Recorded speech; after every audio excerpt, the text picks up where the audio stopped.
Hi my mighty people, welcome back. Thank you for joining me again for another Freddie Bakery kiln unload. I'm Nat at Mud Magic.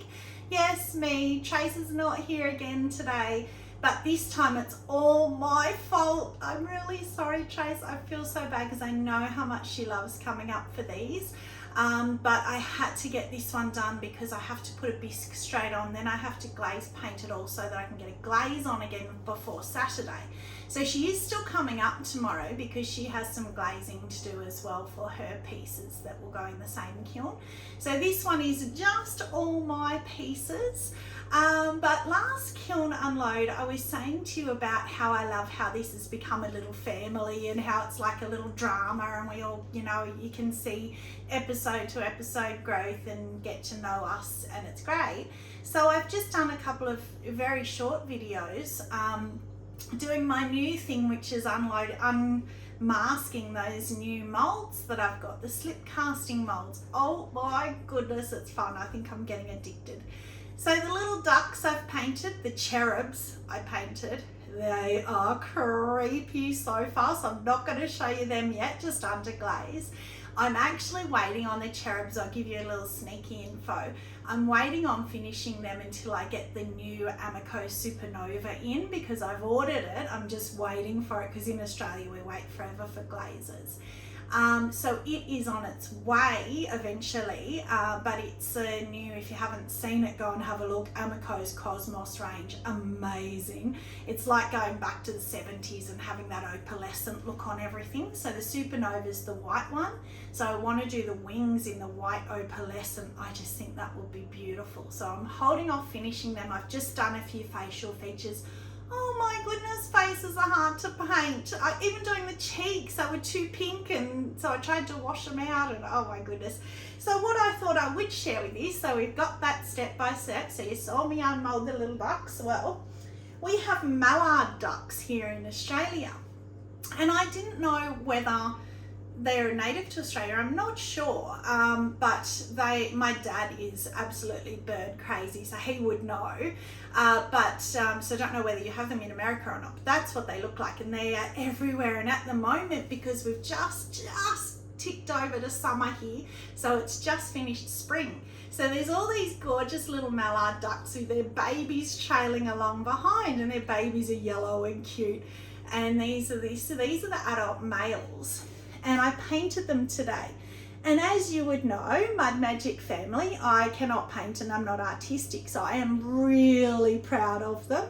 They have a little white tails and a white throat collar. And I'm so proud of them. The funny thing was, when my daughter saw them, and she said, oh, can I have one? Which is the highest compliment when your daughter says that. So I did another one. But the funniest thing was, because that's the mold, you have two in the mold. And my daughter said to me, why didn't you do a boy and a girl? Because the girl's all brown and just has brown head and a few little speckles. And I thought, oh, I didn't think of that. And then my son said, well, wouldn't that be why there's two in the mold? I went, there's another blonde moment. And I said, well, that's okay. That's the beauty of the molds. I can do 100 of them if I want. So I think they're cute. So I actually quite like the matte, and so does my daughter, which is not like me at all either. So I'm going to do one matte and one glossy, because all of this is brand new to me and all of this is learning. So it's testing and learning. So I'm going to do one matte, one glossy. But what's the bet when we get to the kiln unload, they'll both be glossy because I'll forget. So I want to get some dipping clear if I keep going with this. But what I loved, I'll put them over here. What I loved about this process was to paint them took me all day, to do 3 coats of each colour. And if I do carving, which you know I love carving, it's sort of done in 5 or 10 minutes, unless you do intricate, but I'm just talking about standard carving. Whereas this, I sat down last night watching TV and I did some painting in front of the TV, and it's so relaxing. So I thought I'll show you that one that I did last night. So that was the plate that I chunked when I took it out of the mold. So I just did some little flowers and dots. Not sure about the dots. I think I might have killed it with the dots, but these are all still greenware, so they haven't even been bisque fired yet. So that will definitely get glossy on it. And this slip that I got is porcelain slip, and I got it on a for sale website. So it was unopened, still sealed and everything, had the little tag seal and everything. So I got it a lot cheaper than if it's new, still expensive, but it was a full bucket. So it's porcelain, so I'm hoping it'll fire beautifully white. So that is up there. So kiln unload. I've had a sneaky peek at top shelf, of course. It is a bit of a disaster, not due to the firing. Freddie behaved himself from the top shelf. It was my glazing. So we'll get into it, but I did a refire of that vase that had the yellow transfer on it. And oh my goodness, Sarah Walton, do I ever owe you a coffee? Because those cookies, oh, if you haven't made any yet, you have to, because it saved this piece. So there's my cones, hot 5, just where I like it. So because I've got bigger pieces on this top shelf, you know my top shelf's normally only just a 5 starting to go, but I've got 1, 2, 3, 4 elements showing. So that's why it's a lot hotter than it normally is. Still perfect, perfect, perfect. So I'll get that piece out now because I'm talking about it. Oh my gloriousness. It probably shouldn't get that because look at the bottom. But this is what I'm saying. Look at this cookie. Oh, wow. So if you didn't see on my other unloads, Sarah Walton, if you search her on YouTube, she's got a thing on how to make them. So easy and really fun. I don't know why it's really fun for me. Maybe it's satisfying that you can put your finger right down to the wheel in the middle. I don't know what it is, but I love doing them. But if I have had a flat cookie with that, that would have been totally attached like that. Piece would have been ruined because all that, there's no way I could have ground all that without chunking the bottom of it. But now, yes, it's still a bit of work, but because it's just these strips, I'll either just put it on my wheel. I've got one of those beautiful diamond core sanding wheel things, put it on that and go down and try and get these even so that it'll stand on those blobbies, because how cool would that look? Or just sand them straight off flat if I can't do that. I don't know, because I'm not experienced enough at that. But look at the colour I got there. So that is obsidian, sapphire float, and textured turquoise and smoky mellow. Smoky mellow. There is a couple of these weird things, but I actually don't really mind them because I could refire it again, or maybe I will, I'll have a look. But all of that, where it was all crawled open and there was you could see the yellow transfer, all gone. And it's just but I mean, I love the big drippies. There you go, Trace, big drippies that she hates, the runny noses. Look at that big one.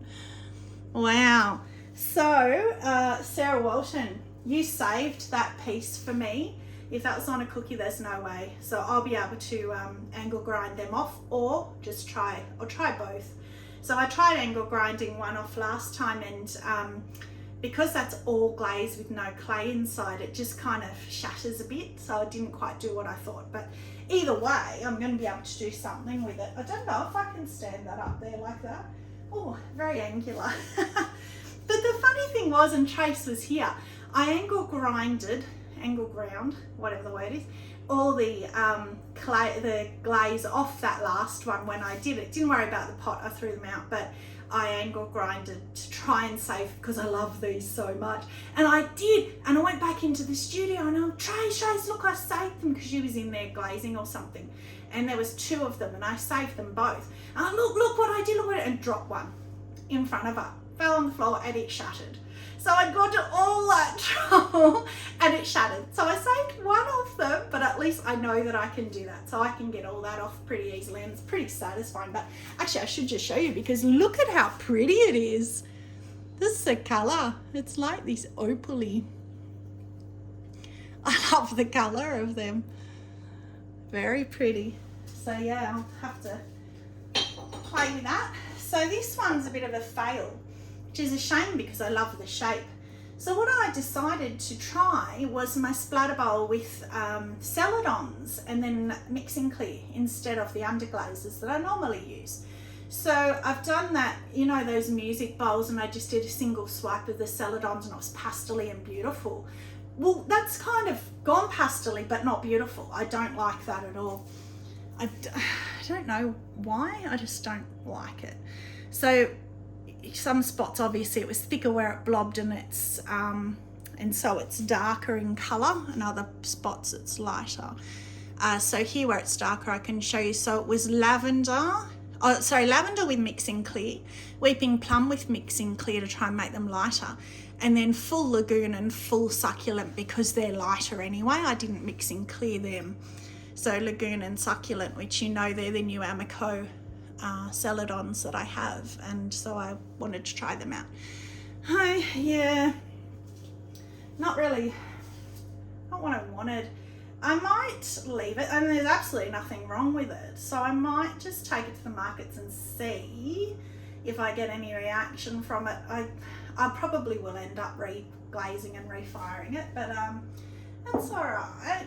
Now this one, this is a repeat from ages ago of that vase that I did, and all you guys said, oh, it looks antique-y, you know, take it to the markets, and it's sold and it's got heaps of attention, so I did it again. So that's just downpour on the handles, and it is a different transfer, but funnily enough, I was so careful with the application and it was really good, but it's burnt out a bit in the kiln again. It was fine after bisque, and I was really careful not to smudge it, so it looked really good, but especially down the bottom, interestingly enough, it's burnt off again. So again, because of you guys and last time, I'm not going to let that bother me. I'm still going to take it, because normally at a distance, if I put it back there, it still looks good and is still eye-catching, and it's a similar transfer. And this one as well, not happy with. So this is one of the lotus bowls. I love the shape of it. It's a gorgeous shape. And that's, of course, my favorite, the glorious soft red. And I'm so excited to see Sarah Walton has started having it creep into her kilns now too. So yay, welcome to the soft red world, Sarah. She loves pink as well. She's a crazy pink like me. But what I decided to do, and I kind of thought this might happen, I put marigold mixing clear in the middle down the bottom, because I kind of wanted it to look like a flower with the yellow pollen in the middle. But of course the soft red is so runny, it ran over it, but not evenly, which of course it's not going to run evenly, you know, it's science, it's not going to happen. So, you know, I guess I was a bit too hopeful. So it looks kind of weird. So it kind of looks like there's custard underneath something, I don't know.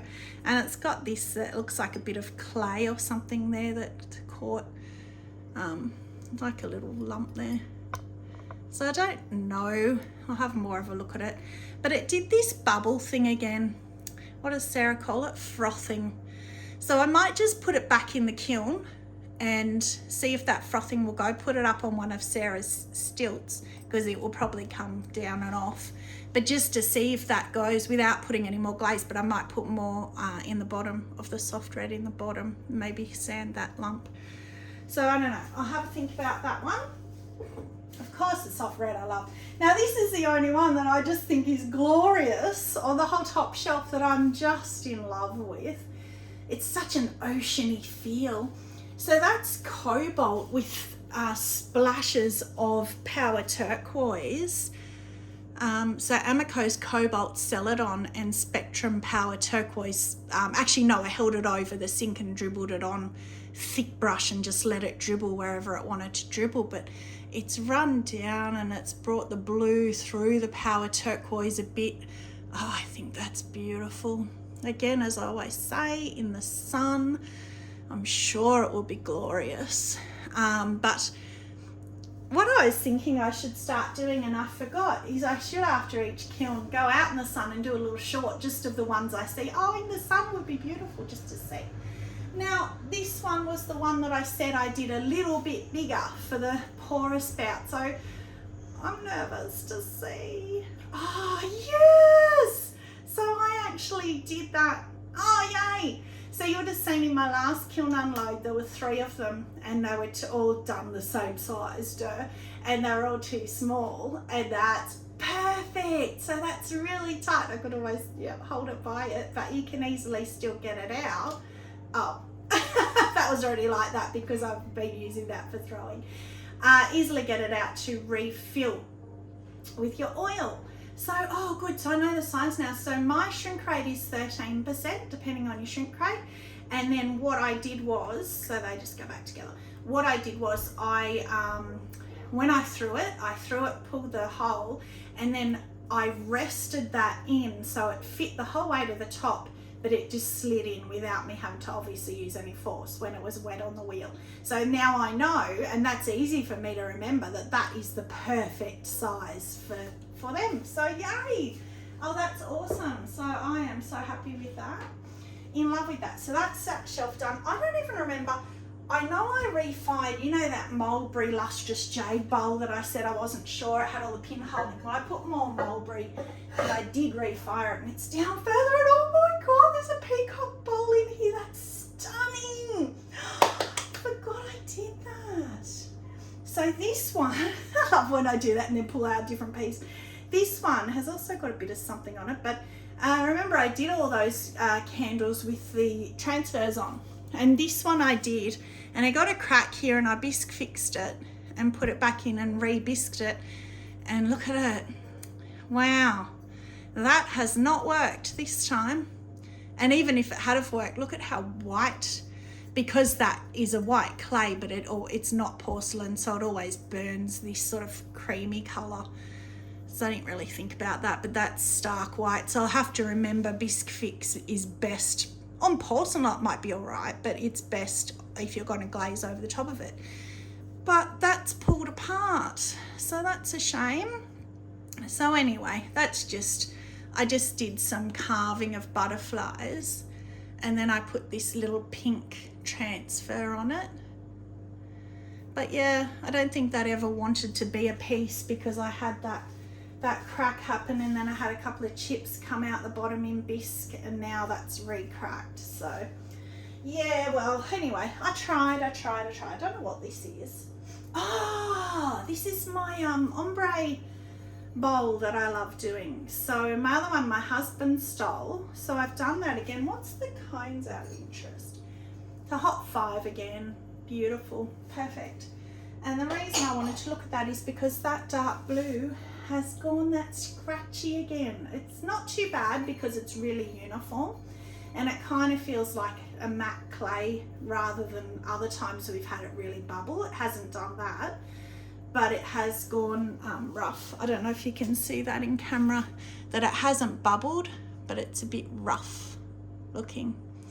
But that's just, I've done that before. So just 3 different blues, or sort of a turquoisey one at the bottom, and then carve through to the white clay, Keen 6 white, which I've had real trouble with.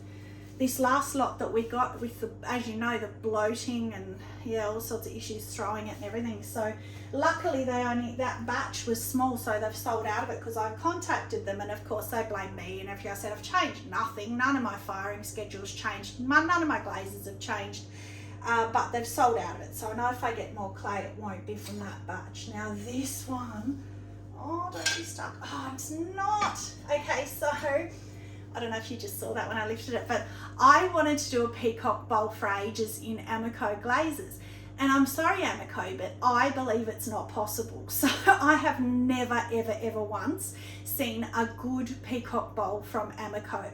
Correct me if I'm wrong, go for it, but I've never seen one yet. And it's because everyone that does Amaco Peacock does not use the light flux. I think they have a thing where they want it to be all Amaco and they don't use Mako. So I still used Mako light flux, but every other glaze on here is Amaco. And the reason I haven't tried it before is because everybody that does it uses honey flux, which is fine. I love honey flux, but it's a bit boring. And I love that winter wood with the brown pulled through, but it's a bit too brown. So I've done it with river birch, and also river birch is glossy, and oh my gloriousness. Look at that. All Amaco, and look at the size of the bowl. I just love that bowl. Oh, I don't think that's gonna go anywhere. Oh, I love it. So remember, last kiln unload, and Chase had that bowl she didn't like, and I ended up keeping it. She was going to throw it out. And then I had the bowl, it wasn't really a peacock bowl, but what I did was the river birch, and then I did the hearts up the top of Smoky Merlot, and it went blue. So I kind of used that knowledge. It's great that I'm getting knowledge for this bowl. So that is 3 coats of river birch outside, stable as stable, if you can believe it.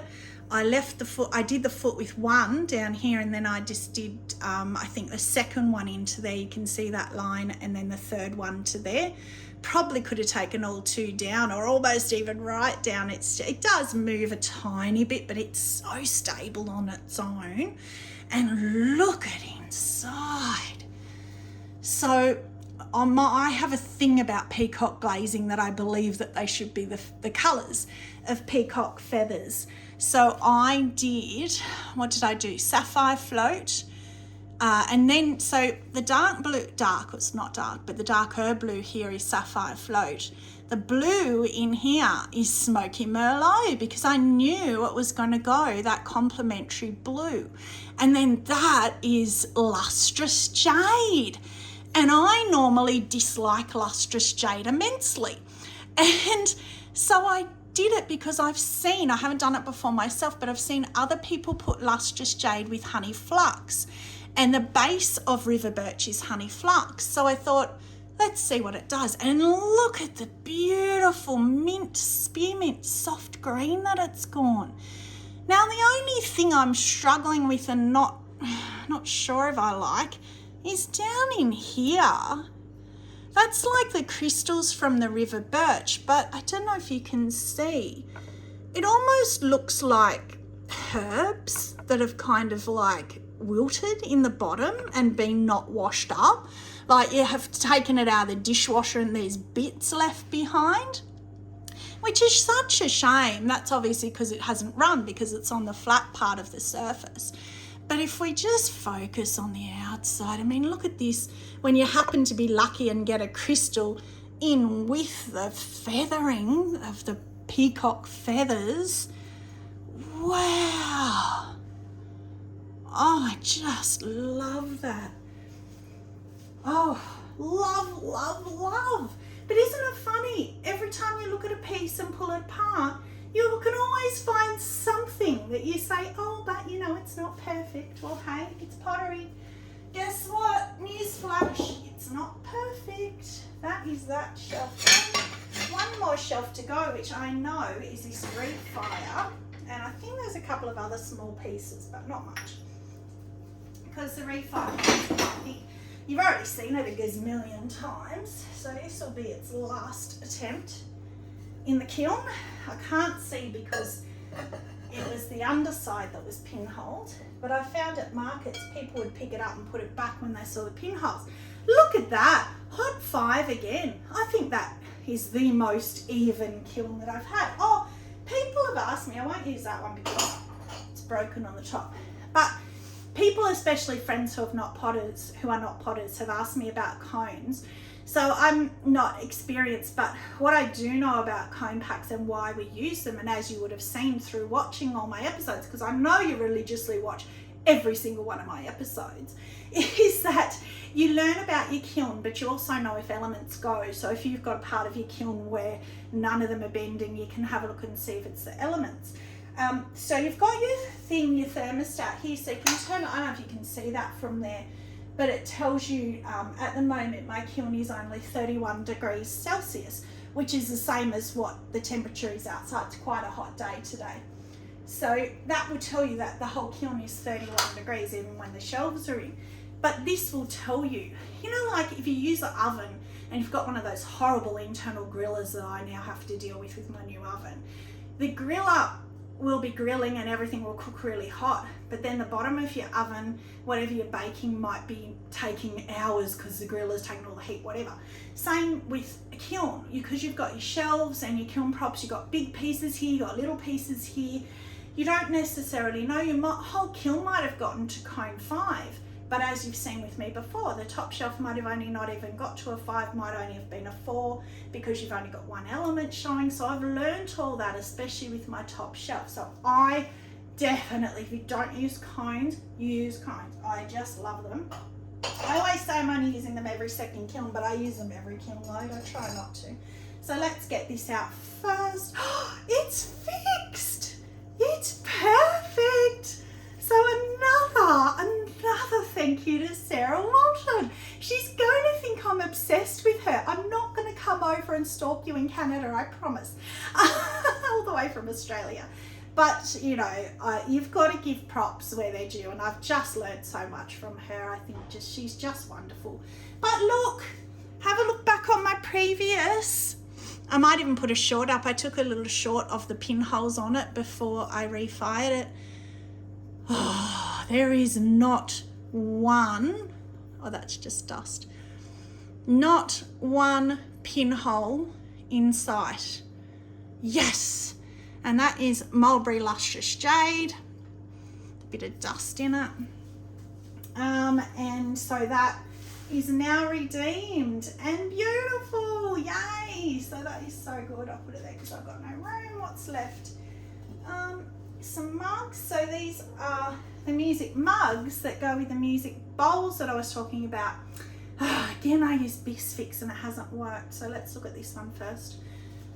So transfer's burnt out a bit as well, and see that chunked as well, like the other one, that sort of flared out foot seems to chip off a bit in bisque, which is a shame. I'll sand it and try and see what I can do. But anyway, that is what's the yellow one, mixing clear with whatever the yellow one is, it'll come to me.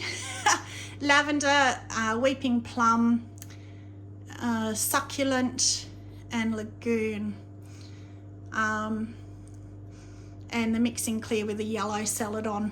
Oh, I don't know why I can never think of the name of that one, but anyway. So that's going back to having them more pastel-y, and I much prefer that, but the transfers, it's a shame, have burnt off, and then I put each colour on the handle. But yeah, it's pretty. I love pastels. And it is hard to achieve pastels in glaze because they tend to burn off. But look at what the Bisque Fix has done. It has, again, pulled apart a bit, and again, it's white. So you need an opaque glaze on Bisque Fix. I am now learning, see? Still learning again. Love it when I learn something. Shame, but I've learnt, so that's a good thing. Now, what are these ones? Oh, another one. So this was the one that I decided to paint. So another one I sat in front of the TV and painted. So I used a stencil and I drew it in with lead pencil, and then I carved around. I've got these new diamond core P1 and P4. Sorry, FP1, which means fine point 1 and fine point 4, and they are brilliant. Look at how tiny the little lines that it carves, and it goes around corners easily. Oh, my favourite, easily my favourite tools now. Trace got them too because I kept raving. And then I just sat there and painted them with underglazes. Look, the rose is burnt out again. We know that happens. This is 3 coats as well. That rose does my head in. The rest of them have all stayed beautifully. So yeah, I think that's cute. And then I did the weeping plum inside, because remember when Trace did one like that and she did the weeping plum and I loved it. So I decided to copy and did the weeping plum, so I love that. And then this one, oh, these two are the same. Oh, no, they're not. Oh, okay, so I must have, oh, okay, I don't know what I did. I meant to put a soft red on both of these. So these were the ones I did the video. You can go back and have a look at how to throw these. So you do a tall cylinder. Matthew Kelly does a better video, but I wanted to get a bigger foot on them. So I did the tall cylinder, but I pulled the cylinder in and left a bigger foot at the bottom. And then I did the faceting, but I used a really small tool this time, like even smaller than the little one. He uses the loop tool. This is a really, really little trimming tool that I use, but you can see on the video what I used. And drag it down, and then you push your fingers in and out while the wheel's going really fast, and it pushes it down and it bellies it out into a little mug. cute. So, and that was on the stained clay. So remember I said to you that I was going to try marbled clay, putting a glaze on the marbled clay. And I said I wasn't sure if I was going to like it or not. I think I've come down too far. I should have had more of the marbling showing. I think that is yeah, it is. Look at the pink there, reactive red. So that is Spectrum Reactive Red, which I'm not, you know, how much I love reactive red, but that is not attractive. But the soft red, of course, I'm such a fan, such a fan. The soft red goes so much better with the pink marbling, same as the stain colour. Cute one.